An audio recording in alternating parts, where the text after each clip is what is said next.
piedāvājam kārtējo Aldara topu. 5. vietā nonākam Rīgas Olimpiskajā centrā, kur VF Rīga uzņem Valgas komandu. Bostikas tālmetiens nav precīzs, bet bumba paliek pie vefiešiem. Krusts piespēlē Jānim Bērzņam, kurš no gaisa tālāk Ričmondam Vildem, un Ričmonds sava tēva Raimonda Vildes cienīgā lēcienā triec bumbu grozā no augšas. 5. vietā lieliska VF komandas sadarbība.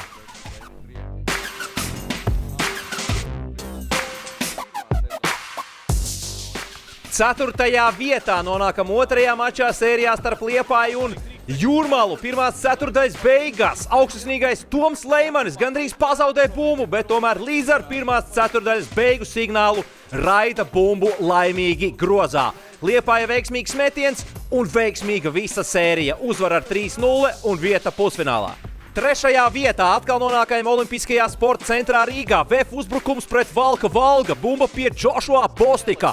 Lieliska crossover kustība, mainot virzienu, tiek apspēlēts Igaunis Veskī. Laba piespēle Mārtiņam Mēram un Latvijas izlases centrs ar vienroču āmuru triec bumbu grozā no augšas VFam. Pārliecinošu uzvaru ceturtajā finālā un pusfinālā viņus jau gaida Ventspils. 2. vietā nonākam Liepājā. Jūrmalas uzbrukums iet uz beigām, atlikušas pāris sekundes. Edmunds Elksnis dodās caurgājienā.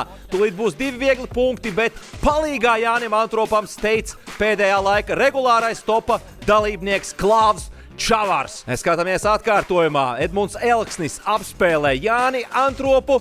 Tūlīt šķiet būs 2 punkti, bet Klāvs Čavars saka: Edmund, atpakaļ uz Valmieru! Un Aldara topa 1. vietā nonākam Lapmežas ciemā. Jūrmalas uzbrukums, bumba pie Ilja Gromovas. Viņam virsū uziet 2 pretspēlētāji, Mikus Sokolovs un Kārlis Garos, bet Ilja apspēlē abus. Un ar lieliem 2 soļiem triec bumbu grozā no augšas ar autoritāti. Ilja Gromovs šajā epizodē apspēlē Liepāju ar visu Garozu, bet Liepājai kopumā pārliecinošu uzvaru sērijā.